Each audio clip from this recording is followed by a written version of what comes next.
Good morning, Lowestoft. It's Esther here, checking in with the 10:30-ish with Lowestoft Chaplaincy team. It definitely is ish today. I am a little bit late. It's been one of those mornings. I don't know if anybody else has had one of them, but I'm here and I'm just bringing you, as I do every Monday, Wednesday and Friday, a live thought for the day, from lockdown, from life, from whatever's going on, connecting with our emotions and our spiritual path and everything that's going on.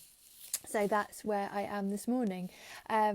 So yesterday was Father's Day, wasn't it, in the UK?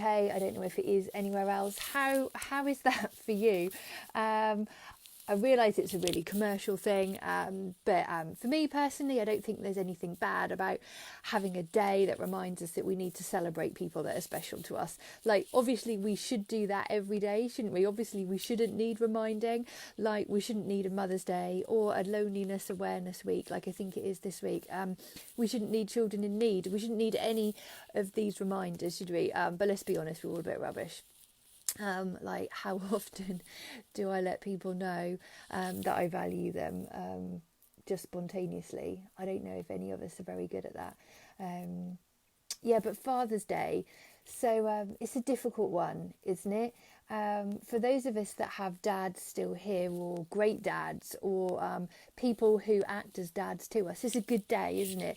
Like, we get to see them, we get to celebrate with something that's good in our life, and that's good, and we should. And if we have great dads, we should be so grateful, because that's so rare, I think, because for many of us that's not really the reality, is it? Like, absent dads, due to them passing away or due to them leaving. For some of us, we don't even know who our dads are. Maybe it's just that they're not worth knowing, you know? Like, we have dads that are damaged. We have dads that are abusive, belittling, domineering. We have dads that just can't be what we need them to be, you know, that just won't ever be. That we have dads that we look on now or look back on with really mixed feelings. Like, it's not simple, is it? Because nobody's perfect. We have dads that are damaging, dads that are broken, addicted, that are lost, that have lost their purpose, I guess. How do we process that experience, you know? I mean, if we're honest, we know nobody's perfect. No dad is always caring, always reliable, always there for us, always someone to aspire to be like.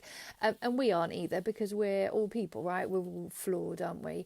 But it's still something that's really hard to process when it's dads, isn't it? And it's a difficult thing. It's really personal. It's really deep. It's really something to do with who we are.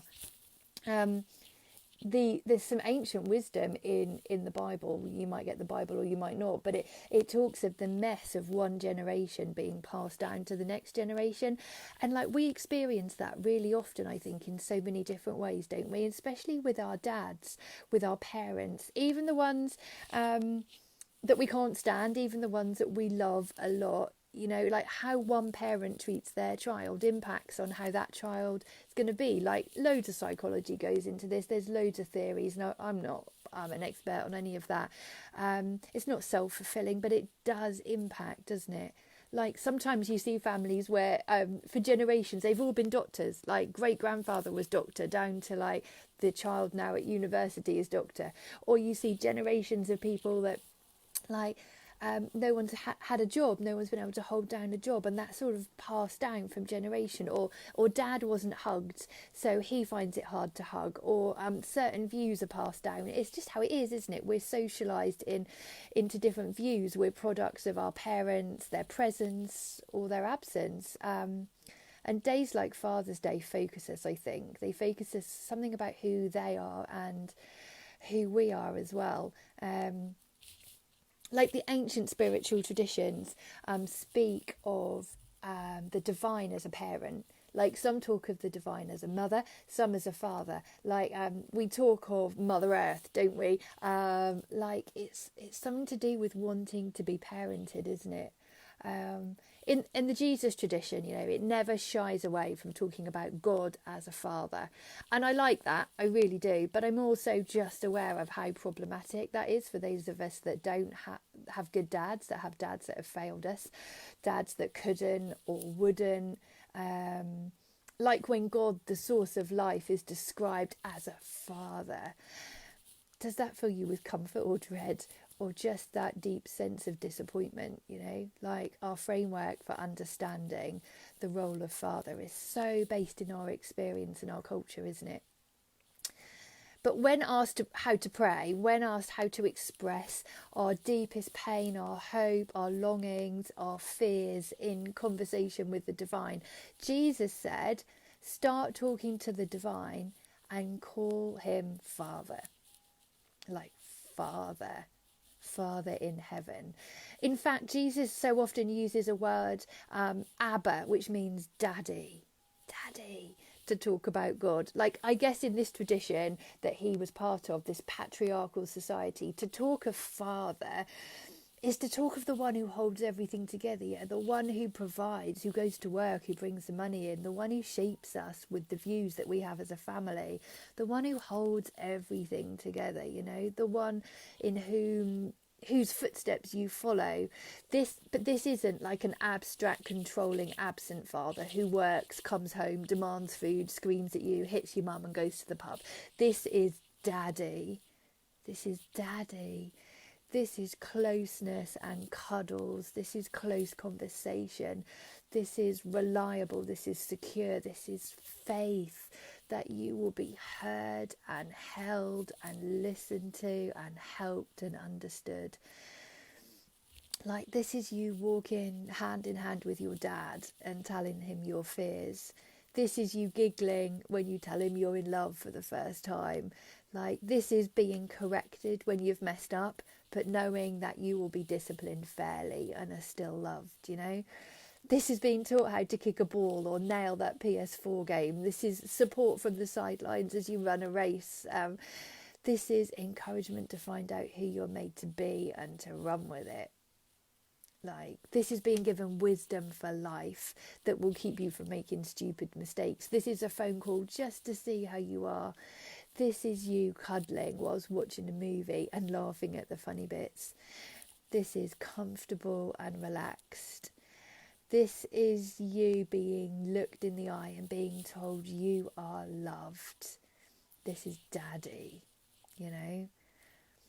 And that's not an experience we all have, is it? But it's one I guess we all wish we have, or we wish we could get back to, because that's a father, isn't it? That's daddy.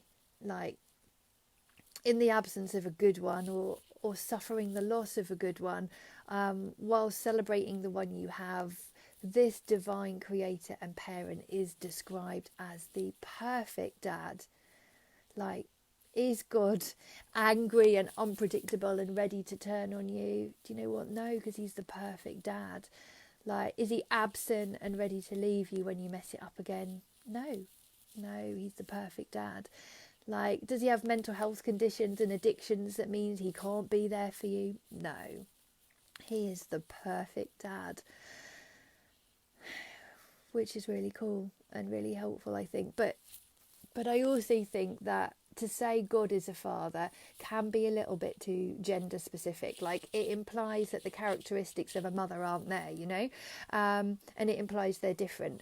So, I mean, we live in a world where gender is much more fluid than it has been before, and you may be cool with that or find that tricky. But I think that all through the Jesus tradition and way back into the Jewish heritage that it has its roots in, God is understood, yes, as a father, but that's primarily to do with it being a patriarchal society. But he's also talked about as a mother hen who's gathering her young, as an eagle that's protecting her children, as the God who gave birth to us, as a mother who comforts us. God's described like a nursing mother feeding and nourishing her children, like a woman searching for something she's lost. All these beautiful images of a mum, So if the concept of a father is painful for you, like, what about God as a mother? Like, that won't be perfect either. And some of us have mothers that are hideous, that have hurt us terribly. So maybe that's not helpful. But what about then even the concept of the perfect parent, like the divine, the God that holds everything together is just like the perfect parent. So let's start our heartfelt plea to the divine with Mum, Dad, perfect parent that I long for, because that's who we're talking about. That's who we're talking to. That's when Jesus says this is how to pray, and he says start with Father, Father in heaven. That's what he's talking about. So to our parents, our broken, beautiful, human, frail parents, we thank you for how you've loved us, for where you've supported us and helped us grow. We thank you for where you've taught us to eat food we'd rather throw on the floor, for helping us like broccoli and pastry, and for the discovery of cheesecake and roast beef.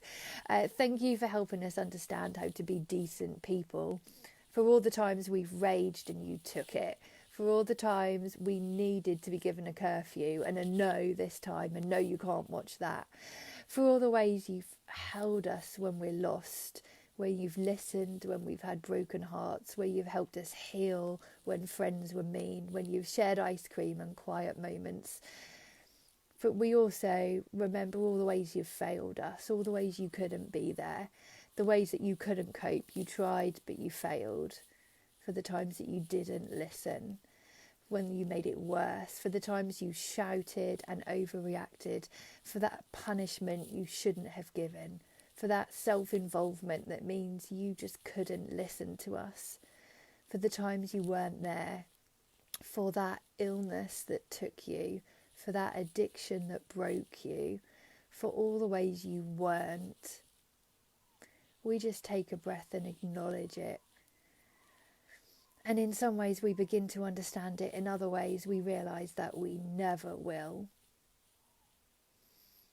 And so in that acknowledgement, we just say, as Jesus said to us, start with our Father, our Mother. So to the divine parent, the one who gets it right, the mum that we long for, the dad that we dream of, we invite you to be our parent, to help us understand. We want to be guided and moulded and helped and nurtured and grown. We need you, divine, perfect parent. Help us discover what it means to have you hold our hand and be what we need you to be. Help us discover, because we, in our humanness, we just don't know. I hope that's helped you maybe this morning as we process Father's Day and all that goes with it. May you know the divine parent, that perfect parent. May you start to sense what it might mean to trust and to take their hand. Maybe to see him as a dad, maybe to see her as a mother, maybe just to see her as the one that won't let you down. And may you this week be able to start all of your prayers, your heartfelt cries, your honesty that you send up. May you be able to send that to Father, to Dad, to Mum, to the parent that you need. Take care, everybody. If you need to talk about this more, if it's raised things, do message us and let us know. I will be back on Wednesday with another thought for the morning, and I will see you then. Take care. Bye.